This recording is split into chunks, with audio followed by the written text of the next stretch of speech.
In solo leveling, after Sung Jin-woo released the shadow of the Ant Queen, he turned to his other shadow soldiers and ordered them to stop collecting essence stones. The small, cute shadow soldiers instantly dropped the stones as if saying, "Oops!" Jin-woo glanced at the fragments of Baru's body in his hands and muttered, "This is more than enough for me."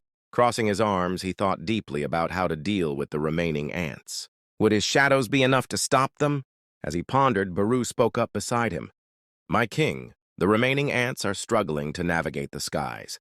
Without a leader, they are incapable of maintaining their formation," Baru explained.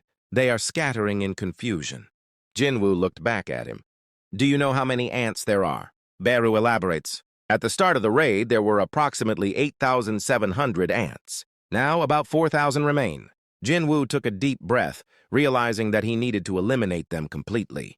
Letting out a sigh, he turned to Baru and asked, "Can you wipe out the rest by yourself?" Baru's eyes glowed ominously, his overwhelming aura radiating power. With absolute confidence, he muttered, "If you give me the order, my king." Scene shift. The coast of Jeju Island. Meanwhile, at the coastline of Jeju Island, the standby hunters launched their attacks against the flying ants, using cannons and magic to create massive explosions in the sky. At the same time, the Hunters Guild prepared for battle as the swarm of ants approached. The Fame Guild and Fiend Guild let out battle cries, declaring their resolve to kill all the ants or die with honor.